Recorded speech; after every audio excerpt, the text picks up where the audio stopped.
성대교회 아멘. 우리 저 앞에 계신 분들과 인사를 나누도록 하겠습니다. 반갑습니다. 환영합니다. 은혜 많이 받읍시다. 오늘 예배에 참석하신 분을 축복합니다.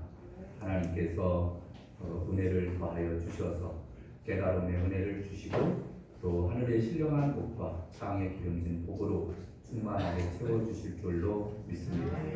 줌으로 예배에 참여하신 분이 있을진데 동일한 은혜를 더하여 주실 줄로 믿습니다. 여러분, 오늘은 우리 성대교회 창립 29주년을 맞이하게 되었습니다. 정말 다사다난한 많은 일들이 있었는데 그런 가운데서도 하나님께서 우리 교회를 붙잡아 주시고 또 여기까지 인도해 주셨습니다. 에베네셀의 하나님을 찬양합니다. 할렐루야. 늘 또 이렇게 열심히 또 헌신하시고 봉사해 주시고 충성해 주셔서 우리 교회가 지금까지 이렇게 잘 부흥하고 성장할 수 있었음을 감사를 드립니다. 교회에서 신약에서 교회라고 하는 단어가 처음 등장을 하게 됩니다. 구약에는 성전과 또 성막이라는 말이 나오지만은 그러나 신약에 넘어와서 교회라는 단어가 나옵니다. 교회라는 단어는 에클레시아라는 단어를 사용하는데 예수님께서 처음으로 사용하셨습니다. 그리고 이제 앞으로도 계속 교회가 나오는데 여러분, 교회는 성도의 공동체라고 하는 사실입니다. 여러분, 교회는 집이 아니에요. 집은 성막, 성전 그런 개념이 아니라 그 교회라는 개념은 하나님을 믿는 자들이 예수 그리스도를 구주로 고백하는 자들이 모인 공동체를 가리켜서 교회라고 합니다. 여러분, 첫 번째, 교회의 머리는 예수 그리스도이십니다. 교회의 머리는 예수입니다. 교회는 이 땅에 세워진 구원의 방주와 같습니다. 하나님의 축복의 통로이고 예배드리는 처소이고 기도의 집이고 온 세계 만민에게 복음을 전하는 선교의 센터가 바로 교회라고 하는 사실입니다. 어느 날 예수님께서 하루는 가이사라 빌립보 지방에 가셨습니다. 그곳에서 이제 제자들에게 물으셨습니다. 사람들이 나를 누구라고 하느냐? 인자를 누구라고 하느냐? 제자들이 대답을 합니다. 더러는 세례 요한, 더러는 엘리야, 더러는 예레미야나 선지자 중에 하나라고 합니다. 근데 예수님을 위대한 선지자의 하나로 그렇게 제자들은 알았습니다. 근데 한 제자가 베드로가 예수님께 이런 말을 합니다. 예수님께서 먼저 너희는 나를 누구라고 하느냐? 그때 수지자였던 시몬 베드로가 대답하여 이르되 주는 그리스도시요 살아계신 하나님의 아들이십니다 라고 고백을 합니다. 그랬더니 이 말씀을 들은 예수님께서는 바요나 시몬아, 복이 있도다. 이를 네게 알게 하니는 혈육이 아니요 하늘에 계신 내 아버지시다. 너는 베드로라. 내가 이 반석 위에 내 교회를 세우리니 음부의 권세가 이기지 못하리라 라고 말씀해 주고 있습니다. 그래서 하나님께서 주님의 몸된 교회를 세우셨음을 우리에게 나타내 주고 있습니다. 여러분, 교회의 머리는 누구십니까? 교회의 머리는 예수 그리스도예요. 교회의 머리는 예수 그리스도. 예수님이 주인 되시는 예수님이 주인 되시는 교회가 바로 교회입니다. 교회의 기초는 예수 그리스도이십니다. 교회는 예수님을 구세주로 고백한 사람들이 함께 모여서 예배드리고 주님의 사랑을 실천하고 하나님께 영광을 돌리는 곳인 줄로 믿습니다. 교회는 그리스도의 십자가로 구속을 받은 공동체, 그리스도께서 다시 오시기까지 부활을 증거하는 공동체라고 하는 특성이 있습니다. 그래서 교회는 어떤 곳이냐? 예수 그리스도를 구주로 믿는 사람들이 모인 공동체다. 그러니까 건물이 없다 하더라도 두세 사람이 내 이름으로 모인 곳에 나도 그들 가운데 있느니라 말씀해 주신처럼 그렇게 모여서 우리는 이제 교회의 이름을 우리가 이렇게 지읍시다 라고 해서 그렇게 이름을 명명하고 그 사람들이 모인 공동체. 그러니까 여러분, 우리는 성대교회로 이름을 지었습니다. 성령의 역사가 크게 일어나는 교회, 그래서 성대교회로 이름을 명명을 하고 또 모이는 공동체가 되었습니다. 그래서 교회는 건물이 아니라 예수 믿는 사람들의 모임이다 라고 하는 사실입니다. 여러분, 구약에는 성막과 성전이 있었습니다. 성막과 성전은 하나님을 만나는 곳, 기도하는 집, 제사 드리는 곳이라고 하는 장소적인 개념이 강했습니다. 그런데 교회라고 하는 것은 예수 그리스도의 피로 구속함을 받은 사람들의 공동체라고 하니까 더 이제 그 장소적인 개념에서 더 나아가는 거죠. 그리고 부활을 믿고 의지하는 사람들이 모인 공동체로서 부활의 공동체라고도 할 수 있습니다. 그런데 이 예수님께서는 교회를 칭해서 내 교회라 라고 말씀해 주고 있습니다. 예수님의 교회, 주님의 교회, 그리스도의 교회, 하나님의 교회, 하나님이 자기 피로 사신 교회 등으로 이렇게 교회를 나타내고 있는 것을 보게 됩니다. 여러분, 교회는 바로 예수님이 주인 되시는, 머리가 되시는 교회라고 하는 사실을 우리는 염두에 두고 신앙생활을 해야 될 줄로 믿습니다.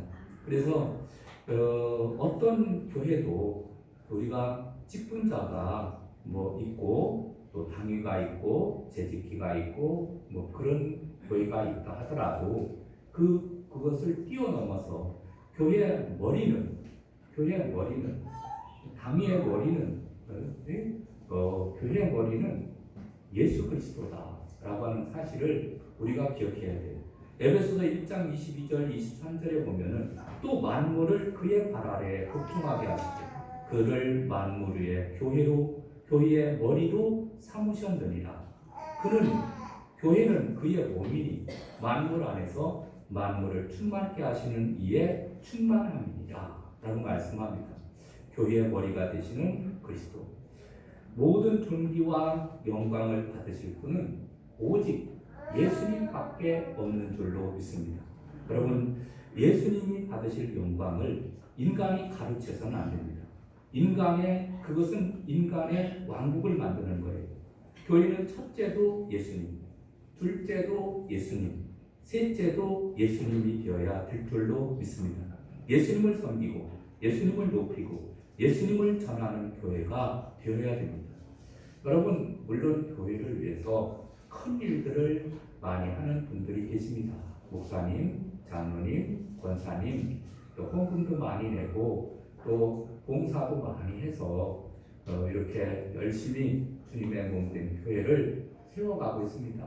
그러나 그렇다고 해가지고 그 교회냐, 목사님 교회냐, 장로님 교회냐, 권사님 교회냐, 집사님 교회냐, 그것은 아니라는 거예요.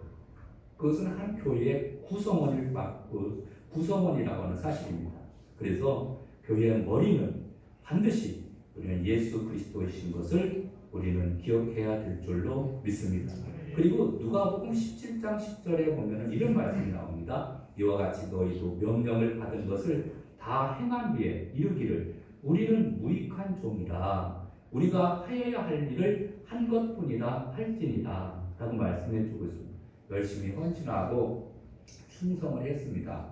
잘하셨습니다. 그런데 그 충성을 하고 난 다음에 또 누가 알아주지 않나 이런 마음도 인간인지라 들을 수가 있습니다. 그러나 이런 말씀이 있습니다. 너희도 명령을 받은 것을 다 행한 후에 이르기를 우리는 무익한 종이라 우리가 하여야 할 일을 한 것뿐이라 할지니라. 우리는 무익한 종입니다. 내가 아무리 헌신하고 충성을 해도 나는 무익한 종입니다. 내가 당연히 마땅히 할 일을 한 것뿐입니다. 라고 하나님께 모든 영광을 돌려야 됨을 우리에게 말씀해 주고 있습니다. 그래서 예수님을 머리로 또 하나가 되어서 서로 돕고 협력하며 영적으로 우리가 날마다 성숙해가는 교회가 되시기를 주님의 이름으로 축원합니다. 두 번째로는 교회는 신앙 고백 위에 서야 됩니다. 신앙 고백 위에. 여러분, 예수님께서 제자들에게 물으십니다. 너희는 나를 누구라고 하느냐? 대답하되 시몬 베드로가 이렇게 대답을 합니다. 시몬 베드로가 대답하되 이르되 주는 그리스도시요 살아계신 하나님의 아들이시니이다. 16절 말씀해 주고 있습니다. 여러분, 이 기초 위에 교회가 세워진 줄로 믿습니다. 이 신앙 고백 위에 교회가 세워진 거예요. 주는 그리스도시요 살아계신 하나님의 아들이십니다.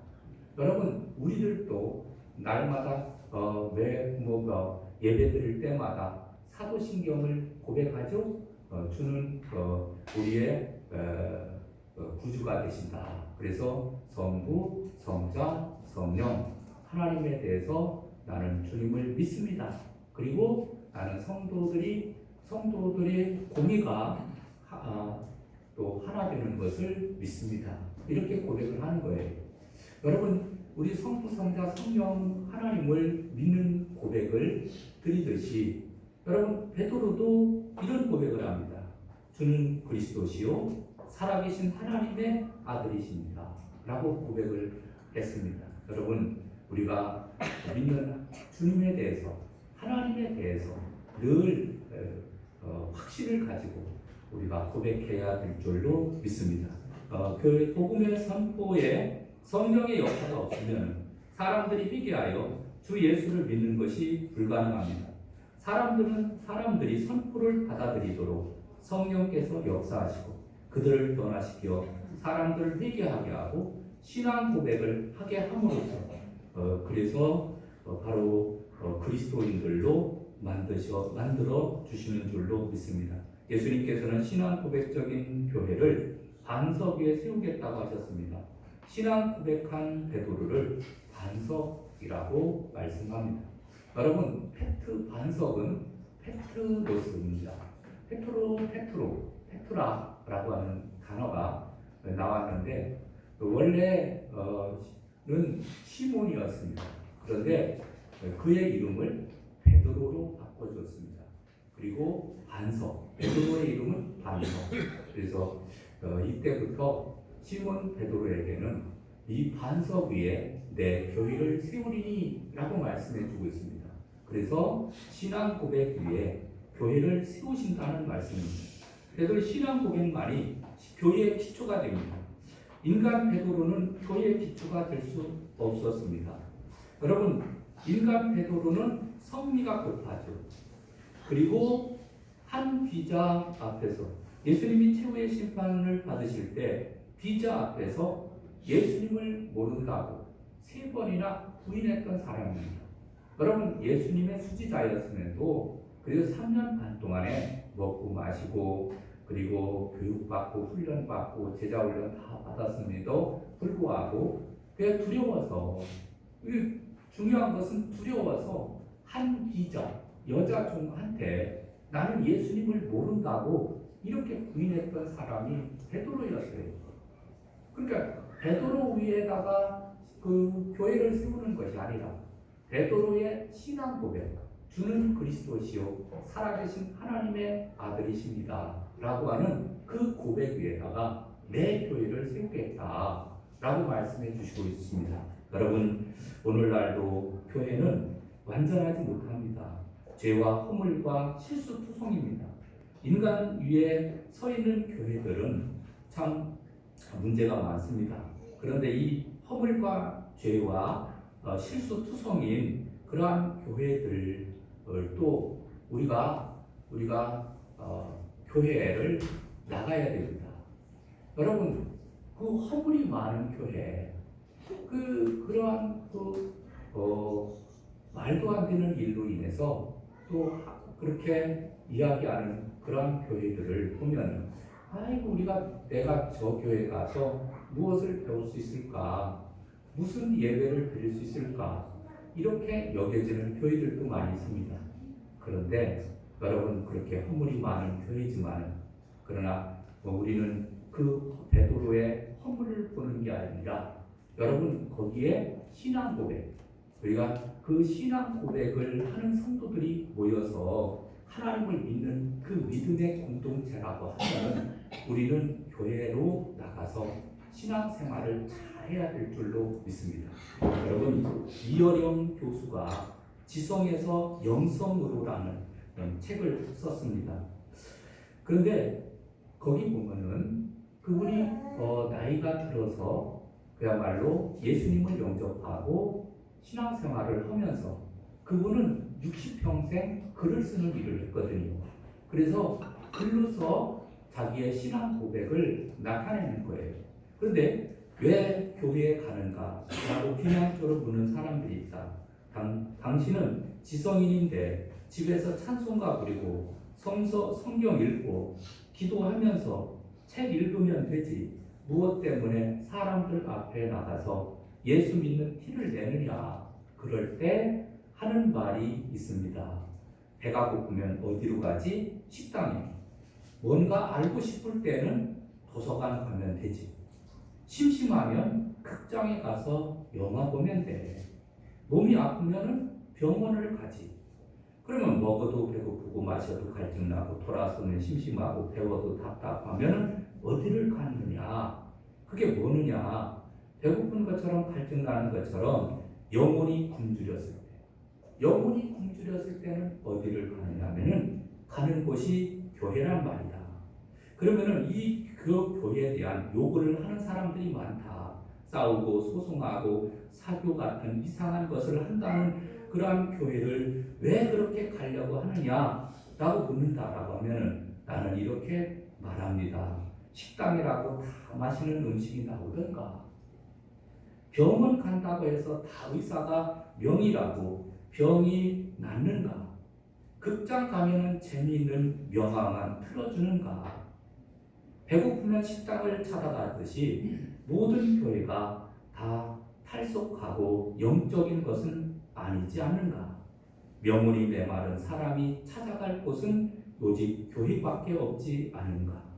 부패한 교회가 있다고 해서 교육하지 말라고 하는 것은 병원의 의사가 오진하여 죽었으니 앞으로는 병이 나도 병원 가지 말라고 하는 것과 마찬가지다. 그러면서 시편 42편 2절에 보면 사슴이 시냇물을 찾기에 갈급한 같이 내 영혼이 주를 찾기에 갈급하니이다 라고 하는 말씀을 인용해서 사람들의 삶이 갈급하게 될 때 주님의 몸된 교회에 나와서 위로를 받고 힘을 얻고 소망을 얻으며 또 하나님의 말씀을 통해서 은혜를 받는다라고 하는 것을 가르쳐주고 있습니다. 여러분, 교회 우리 이 땅의 지구상에 있는 교회는 완벽한 교회는 없어요.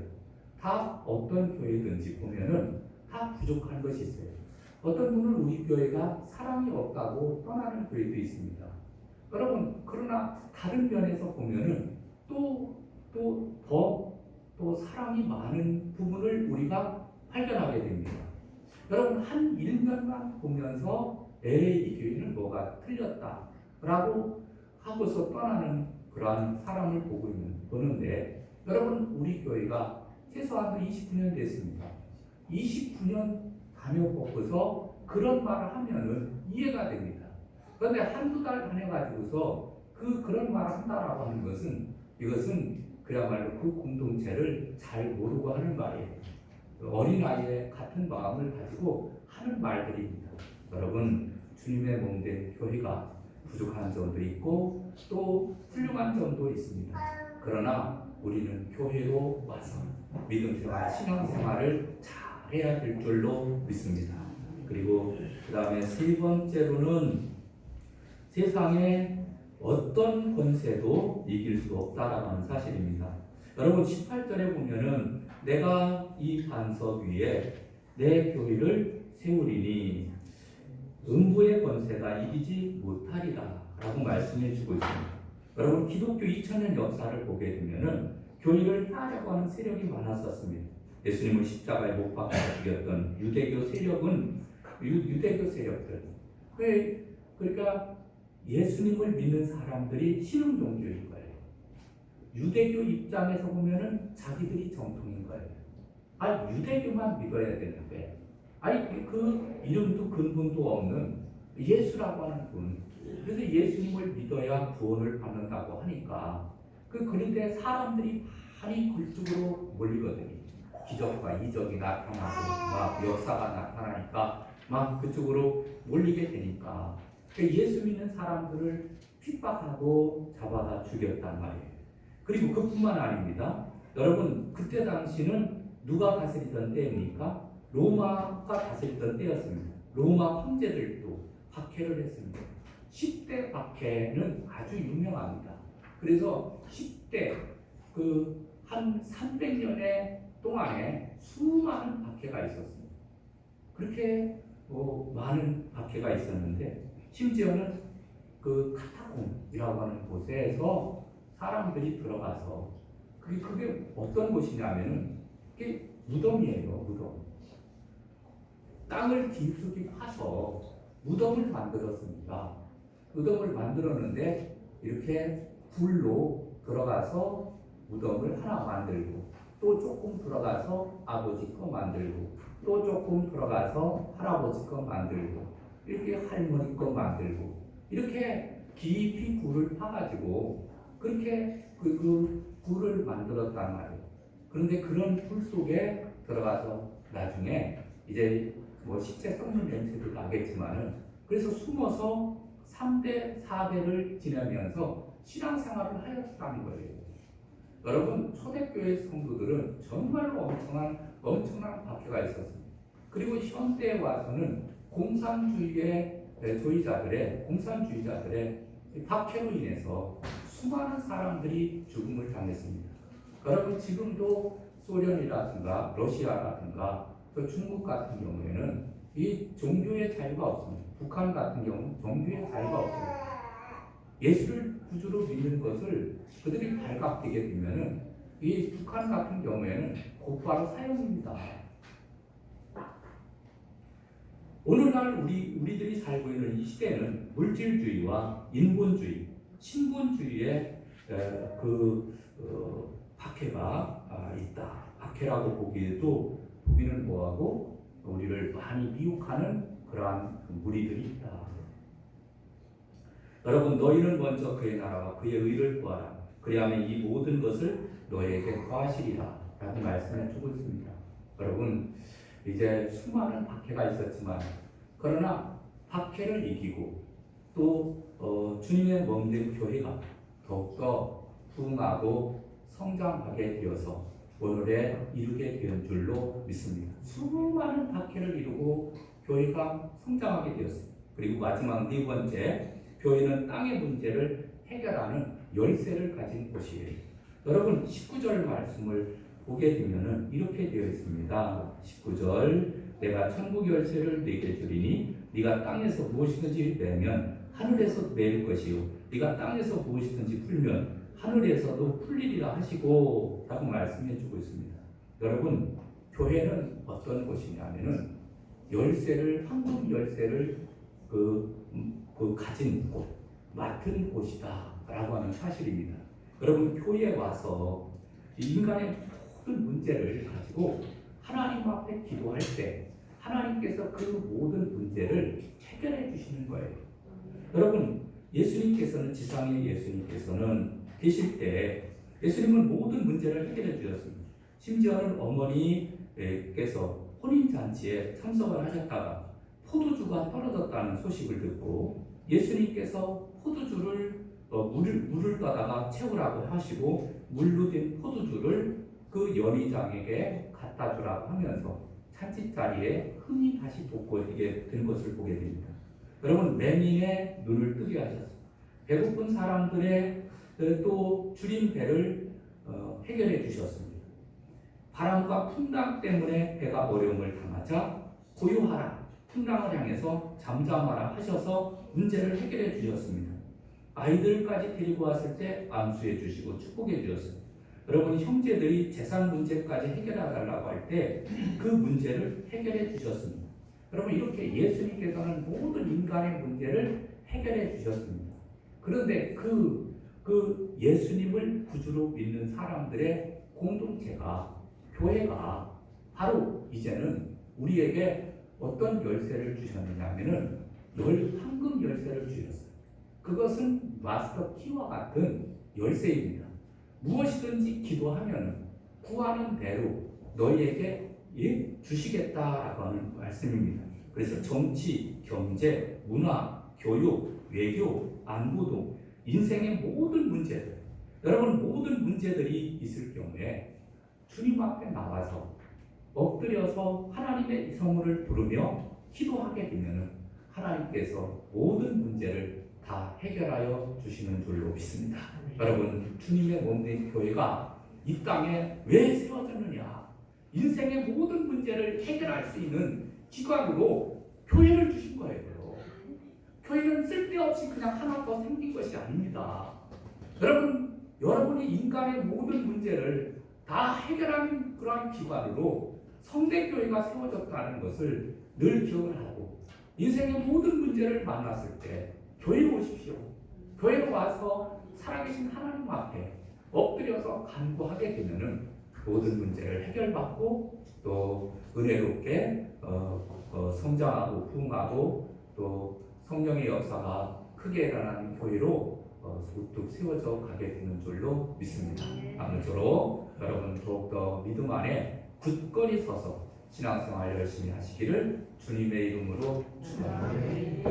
우리 찬양 드리겠습니다. 찬송은 208장 1절만 드립니다.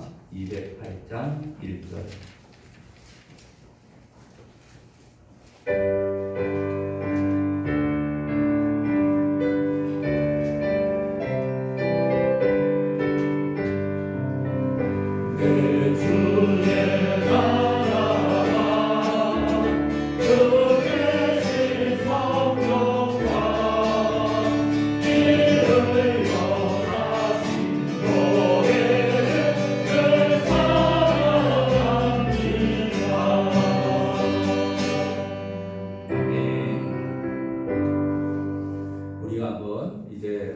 말씀을 생각을 하면서 통성으로 기도하는 시간을 갖겠습니다. 하나님께서 우리